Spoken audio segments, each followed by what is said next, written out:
जय हिंद। देखिए किस तरह से रूस का इतना बड़ा जंगी जहाज मॉस्कोवा डूब गया, जिसके अंदर परमाणु हथियार भी रखे थे और परमाणु हथियार समुद्र में चला गया। चिंता इस बात की नहीं है क्योंकि ये रूस का डूबा है।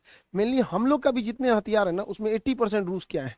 हमारे जो तेग तरकस त्रिकन श्रेणी के जितने भी तलवार क्लास के जो पानी वाले जहाज बनाए गए हैं, जो डिस्ट्रॉयर बनाए गए, वो रूस से आए हैं। तो रूस क्यों नहीं बचा पाया इससे, और क्या कारण है कि भारत रूस से 48 MI-17 हेलीकॉप्टर की डील को रद्द कर दिया। देखिए रूस की जो जहाज था मॉस्कोवा, ये काफी पुराना था, लेकिन ये काला सागर का एकदम दबदबा था। लेकिन इसे एक मामूली मिसाइल से मार के गिरा दिया गया क्योंकि इसे सेचुरेट कर दिया गया। इसके ऊपर S-300 मिसाइल डिफेंस सिस्टम लगा हुआ था। अब कोई भी मिसाइल डिफेंस की दो खराबी होती है। पहला कि वो एक लिमिटेड नंबर के मिसाइलों को ही मार सकता है। जैसे S-300 को ऐसा माना जाता है कि एक साथ ये 20 मिसाइलों को टैकल कर सकता है, 20 से 30 मिसाइलों को टैकल कर सकता है। अब इसे सेचुरेट करने का पहला तरीका ये होता है कि इसके ऊपर एक ही बार 50 ठो मार दीजिए, तो 20 ठो को तो ये काउंटर कर देगा, 20 से 30 को, बाकी कोई ना कोई तो जाके इस पे हिट करेगा। तो एक नंबर से इसे सेचुरेट कर देते हैं। नहीं तो एक टाइमिंग भी होता है, कितने टाइम में मार सकता है, एक ही टाइम पे मार दे खूब ज्यादा यहाँ पे। तो मेनली यहाँ पे खेल नंबर्स का होता है। तो यहीं पे हुआ, इस मिसाइल को सेचुरेट करके और पिन पॉइंट एक्यूरेसी के साथ से यूक्रेन इस पे मारा था। जब यूक्रेन इस बड़े से जंगी जहाज को मारा तो इसका मिसाइल डिफेंस सिस्टम भी काम नहीं कर पाया, और इसे मारने में सबसे ज्यादा मदद किया था अमेरिका का सिस्टम। देखिए इन जहाजों को मिसाइलों से बचाया जा सकता है। भारत को अपने जहाजों पर सैप सिस्टम को तैनात करना चाहिए। सैप सिस्टम क्या होता है, जैसे देखिए कोई दुश्मन का जहाज आ रहा है, अगर दुश्मन का जहाज अगर मिसाइल मार दिया है तो इस मिसाइल को मारने के लिए काउंटर मिसाइल तो मारे जाते हैं। अगर ये मिसाइल इसको नहीं मार पाया तो ये जब आ जाता है, अगर हमारा डिफेंस सिस्टम इसे नहीं मार पाया और ये मिसाइल इसके पास आ जाता है, तो उस सिस्टम पे क्या काम करता है, ये डेक के पास साइड में ये सैप सिस्टम लगे होते हैं। ये सैप के अंदर ना मेटल्स यानी छड़ धातु के छोटे छोटे टुकड़े भरे होते हैं, और इस सैप को जब फायर कर देते हैं सेफ सिस्टम को, तो ये मिसाइल के चारों ओर एक दीवार बना देता है, सील्ड बना देता है। जैसे देखिए यहाँ पर ये जहाज है, और ये जहाज अगर आप यहाँ हवा में देखिएगा तो ये क्या लगा हुआ है, सैप सिस्टम फायर किया हुआ है यहाँ पर। अगर इधर से कोई भी मिसाइल आएगी तो इसमें हवा में छोटे छोटे मेटल के टुकड़े तैर रहे हैं, यहीं पे मिसाइल को ब्लास्ट कर देगी और ये जहाज पूरी तरह से सेफ हो जाएगा। तो यूक्रेन ने जो हमला किया उस पर रूस का ना सैप सिस्टम काम आ पाया और ना ही उसका एयर डिफेंस काम आ पाया। तो हमें तैयार रहना चाहिए, क्योंकि हमारे जो दोनों दुश्मन होते हैं पाकिस्तान और ये चाइना, ये यूक्रेन की तुलना में पावरफुल है यहाँ पर। इसलिए हमको इस पर मतलब अपने हिसाब से एक लेसन लेना चाहिए। अब ये काला सागर है, काला सागर में जो रूस का जहाज था, इसे सैटेलाइट से देखा था अमेरिका ने, और सैटेलाइट से इस जहाज को देखकर अमेरिका ने यूक्रेन को बता दिया, और यूक्रेन इस पर कई डायरेक्शन से मार के इसे एक साथ मारा और टाइम सेचुरेटेड करके इस जहाज को डुबा दिया। अभी यूक्रेन एग्रेसिव हो गया है, क्योंकि युद्ध जब लंबा जाता है तो दोनों ओर से घाटा होने लगता है। अब इसमें यूक्रेन की मदद अमेरिका कर रहा है, साथ में इलॉन मस्क की कंपनी जो स्टारलिंक है, उसने भी वहां की सेना को और आम लोगों को डाटा प्रोवाइड कर दिया है अपने स्टारलिंक सेटेलाइट से। स्टारलिंक सेटेलाइट अंतरिक्ष में रहता है, ये डायरेक्ट मोबाइल से कनेक्ट नहीं हो सकता है। जिस किसी को भी स्टारलिंक का सेटेलाइट का कनेक्शन चाहिए होता है, वो अपने यहाँ एक डिश का ये कनेक्शन लेता है, और इसे अपने खुले में या कहीं पे भी आराम से इसे खोल सकता है। ये सेटेलाइट, ये जो सेटेलाइट है, इसे इंटरनेट प्रोवाइड करती है, और ये अपने अगल बगल के लोगों को इंटरनेट दे देता है। एक सर्टेन एरिया में ये काफी अच्छा प्रोवाइड कर देता है, इसमें टावर की जरूरत नहीं होती है। तो ये एलॉन मस्क की कंपनी ने यूक्रेन के सेना को, वहां के लोगों को कम्युनिकेशन में मदद कर दिया, जिससे कि वहां के लोग यूट्यूब या सोशल मीडिया से अपने चीजों को पहुंचा सके, और साथ में वर्ल्ड की सिंपैथी भी गेन कर सके। और यही अगर देखेंगे रूस के साथ, तो उसका यूट्यूब लेके A to Z चीजों को काट दिया गया। इसलिए रूस ने धमकी भी दिया है कि वो अपने एंटी सैटेलाइट मिसाइल से इन स्टारलिंक के सैटेलाइटों को मार गिराएगा। रूस का सबसे खतरनाक एंटी जो सैटेलाइट मिसाइल है वो A235 PL9 नूडोल मिसाइल है। यह नूडोल मिसाइल किसी भी सैटेलाइट को मारने के लिए एकदम सटीक पिन पॉइंट एक्यूरेसी से मार के गिरा देता है। हालांकि अब तक एक भी मार के गिराया नहीं है, लेकिन इसके पास ये क्षमता है, सैटेलाइट में मार के गिरा सकता है। भारत के पास भी ये क्षमता है, अंतरिक्ष की लड़ाई को लड़ सकता है। तो हमें हमेशा तैयार रहना चाहिए। अभी देखिएगा यूक्रेन जो है एकदम छोटा सा था, अमेरिका और यूरोप के अन्य देश बड़ा चालबाजी से ये काम किए कि रूस जैसे देश से लड़ने के लिए यूक्रेन को डिफेंसिव हथियार दे दिए। हथियारों की दो कैटेगरी होती है, एक ऑफेंसिव जो हमला करने के लिए होता है, जो रूस के पास भरपूर है, और एक डिफेंसिव जो बचने के लिए होता है। तो यूक्रेन को ऑफेंसिव न बल्कि डिफेंसिव हथियारें बहुत ज्यादा दे दी गई, जिसमें ये एंटी टैंक गाइडेड मिसाइल जो थी, आराम से इसे मैन पोर्टेबल एंटी टैंक मिसाइलें डाल दी गई। अब इसे ट्राइपॉड पे रख के आराम से टारगेट लॉक करके और किसी भी टैंक को मारा जा सकता है, और टैंक वहां पे ध्वस्त हो जाता है। टैंक को ध्वस्त कर जाता है। तो अमेरिका और यूरोपीय देशों ने यूक्रेन को बहुत बड़ी मात्रा में ये सप्लाई कर दी और इसे पहुंचाना इजी भी था। पोलैंड बॉर्डर से इसे यूक्रेन में ले आके पहुंचा दिया गया और ये काफी छोटे होते हैं, कहीं पे भी छुप के इसे फायर किया जा सकता है। इससे रूस के टैंकों को बहुत ज्यादा क्षति पहुंची है।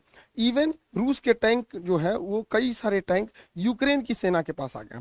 तो यूक्रेन की सेना के पास आज के समय में जितना यूक्रेन का टैंक नहीं है, उससे ज्यादा तो उन लोगों ने रूस के टैंक को पकड़ लिया है और पूरी तरह रूस के टैंक ध्वस्त हो गए हैं। इसलिए भारत को अपने अर्जुन टैंक पर वर्क ज्यादा तेज करना चाहिए। और अर्जुन टैंक के लिए अच्छी बात यह है कि बहरीन को भारत ने अपना अर्जुन टैंक बेचना चालू भी कर दिया। ये बहुत बेहतरीन टैंक है, मेन बैटल टैंक है। भारत इसे बहरीन देश जो है उसे निर्यात भी कर दिया अर्जुन टैंक को। रूस के साथ एक और समस्या है, रूस की अर्थव्यवस्था अभी गिर चुकी है, उसके पास उतने पैसे नहीं है। रूस जो क्या कर रहा है, शुरुआती दौर में रूस की टैक्टिक्स यही रही थी कि वो नॉन प्रेसिजन मिसाइलों को मारा था। देखिए, प्रेसिजन गाइडेड मिसाइल उसे कहते हैं जो एकदम एक्यूरेट, उसके अंदर रडार लगा होता है, लेजर गाइडेड होती है, एक्यूरेसी से जाके वो मिसाइल मारती है। इस मिसाइलों की खासियत ये होती है कि बहुत ऊंचाई से भी मारा जा सकता है, बहुत सटीक मिसाइल मार देती है, निशाना लगा देती है, लेकिन ये काफी महंगी होती है, जिस वजह से रूस इन मिसाइलों को बचा के रखा है और वह बिना गाइडेड मिसाइलों को अपनी जहाजों में लगा रहा है, क्योंकि ये गाइडेड, प्रेसिजन गाइडेड मिसाइल काफी महंगी होती है। तो रूस के पास उतने पैसे नहीं है,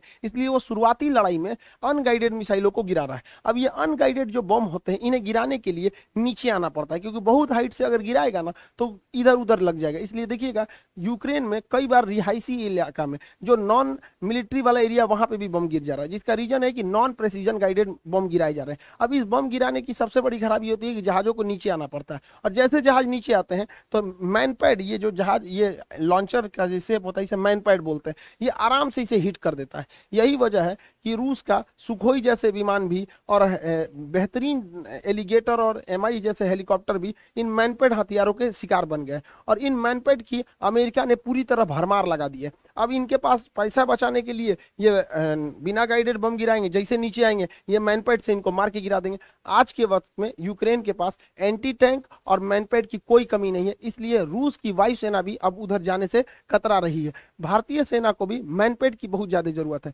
मैनपेड से बचने के लिए फ्लेयर गन छोड़े जाते हैं। फ्लेयर जो होते हैं ये देखिए, मैनपेड जो होता है मेनली इंजन की गर्मी को देख के पहचानता है, तो ये लोग क्या करते हैं, फ्लेयर छोड़ देते हैं पीछे, ये फ्लेयर छोड़ देते हैं पीछे, जिससे कि ये भटक जाता है। लेकिन आजकल एकदम एडवांस आ गए हैं जिससे ये नहीं भटकता है। भारतीय सेना पिछले 6 सालों से ऐसे मैनपेड की डिमांड कर रही है और भारतीय सेना को ऐसे 1000 मैनपेड की जरूरत है, लेकिन ये पिछले 5 सालों से उन्हें ये नहीं दिया गया और इस साल सेना ने अपने बजट से जब खरीदा तो महज 58 खरीदा है। सोचिए हम लोग अपनी सेना से कितनी लापरवाही कर रहे हैं, खास करके ऐसे डिफेंसिव हथियार को।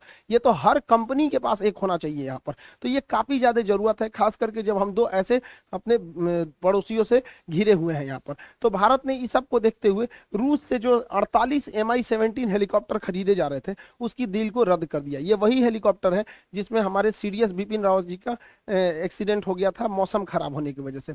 इस डील को रद्द कर दिया गया। इसमें अमेरिका काफी खुश हुआ है, उसे लग रहा है कि अमेरिका के दबाव में भारत ने रद्द किया, लेकिन ऐसा बात नहीं है। इस हेलीकॉप्टर को बनने में 6 साल का टाइम लगने वाला था और 6 साल में मोदी जी का पूरा प्लान है मेक इन इंडिया, इसलिए 6 साल के अंदर अंदर भारत अपना खुद का मल्टी रोल हेलीकॉप्टर बना लेगा जो Mi-17 को रिप्लेस कर देगा। इसे बनने में भी 6 साल लगेंगे, तो भारत सरकार ने भी कहा कि भाई आप दीजिएगा 6 साल में, उससे अच्छा 6 साल में हम बना के रेडी कर देंगे। डिजाइन इसका अवेलेबल है, बन चुका है, बस इसके इंजन की देर है। अब इंजन फ्रांस से आएगा या फिर रूस से ही इंजन खरीदा जाएगा तो ये देखने वाली बात है, लेकिन मेक इन इंडिया के तहत 6 से 7 साल लग जाएंगे इन हेलीकॉप्टरों को बनने में। भारत रूस और यूक्रेन विवाद में काफी सूझबूझ से कदम रख रहा है, वो ना तो रूस की ओर जा रहा है और ना ही अमेरिका की ओर और यूरोपीय को, क्योंकि भारत को हर ओर से ज्यादा जरूरत है, इसलिए भारत को दूसरी की लड़ाई में पड़ना ही नहीं है। अभी दुनिया के ज्यादातर देश अपने सामान को डंप कर रहे हैं, एशिया के लोग भारत में, और भारत से इस सामान को भेजा जा रहा है यूक्रेन में। अब इसी दौरान जापान ने अपना एक सैन्य जहाज भेज दिया और इस सैन्य जहाज में मदद राशि दी गई थी, कुछ खाने पीने के सामान थे, दवाइयां थी। अब ये सैन्य जहाज आया दिल्ली और दिल्ली से जाने के लिए रवाना हुआ यूक्रेन के लिए। भारत सरकार ने मना कर दिया कि हम किसी भी सैनिक जहाज को अलाउ नहीं करेंगे।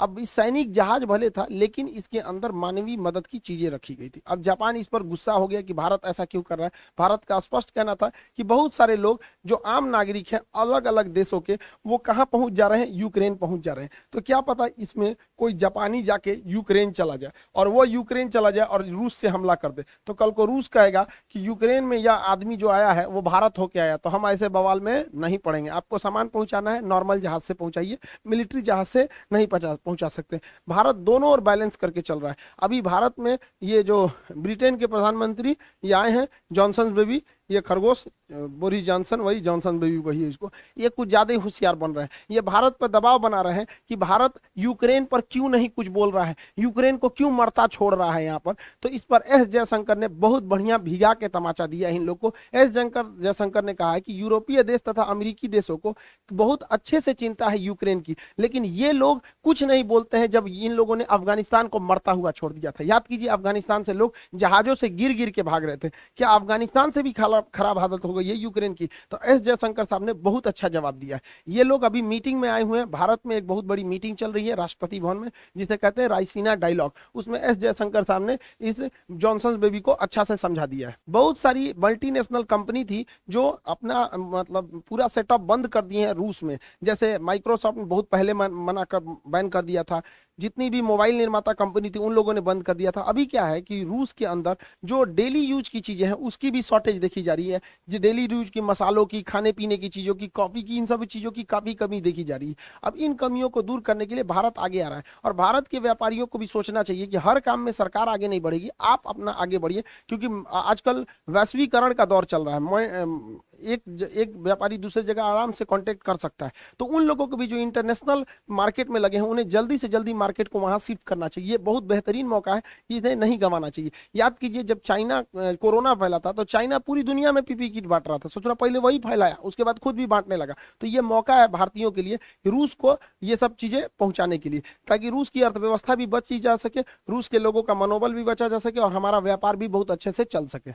युद्ध काफी लंबा हो जाने से ये यूरोप के लोग जो पहले डर रहे थे रूस से, अब ये रूस से डरना छोड़ दिए हैं। इसमें सबसे तेज आगे कूद रहा है पोलैंड। ये पोलैंड भुला गया है कि द्वितीय विश्व युद्ध में जर्मनी सबसे पहले इन्हीं को थूरा था यहाँ पर, अभी इनको भी थूर देगा रूस तो शांत हो जाएंगे यहाँ पर। देखिए, यूक्रेन को अपने लिए लड़ाई लड़ता तो समझ में आता है, सजुरा अमेरिका के चढ़ाने पे लड़ाई लड़ गया है, अब पूरी देश की अर्थव्यवस्था की ऐसी तैसी करके रख दिया यहाँ पर।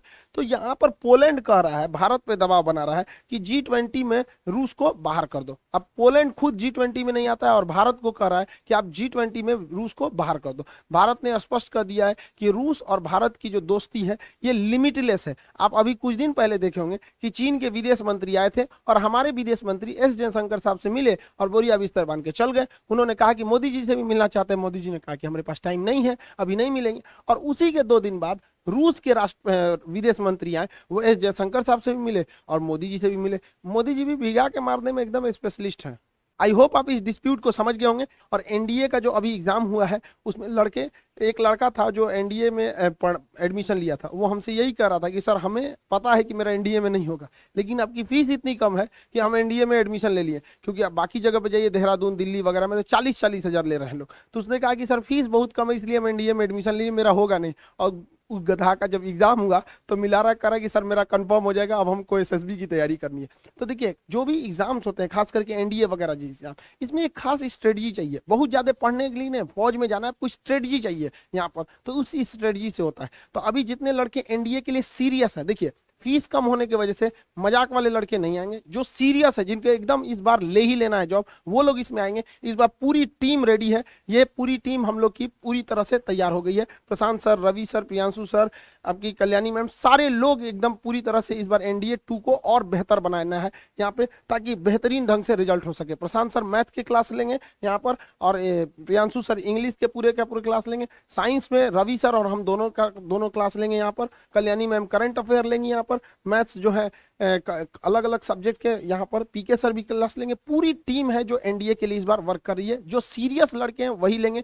बहुत सारे लड़के ऐसे होते हैं जो सीरियस नहीं रहते हैं, उन लोग जो सीरियस नहीं रहते हैं पढ़ाई के लिए कम से कम सीरियस होना जरूरी है। देखिए, इस बार एनडीए और एयरफोर्स के जो बैच हैं वो ऑफलाइन भी है, तो जो पटना आ सकते हैं, ऑफिस आ सकते हैं, तो आप लोग यहाँ भी आके इंक्वायरी कर सकते हैं और यहाँ पे भी आके क्लास कर सकते हैं। क्योंकि बाकी अन्य जगहों पे जो लड़के यहाँ से जाते हैं 30,000 40,000 रुपए बाहर लिए जाते हैं। तो ऐसे लड़के जो इतने महंगे फीस को अफोर्ड नहीं कर सकते हैं तो वो भी आके इजीली पढ़ सकते हैं। इस बार आप लोग का एकदम नॉमिनल, एकदम मिनिमम फी में यहाँ पे भी आप लोग को कर सकते हैं। तो जो पास के हैं वो ऑफलाइन आके पढ़ सकते हैं, जो दूर के लड़के हैं, दूर दराज के लड़के, वो ऑनलाइन भी आके, ऑनलाइन ईजी होता है कि ऑनलाइन वो पढ़ सकते हैं वहाँ पर।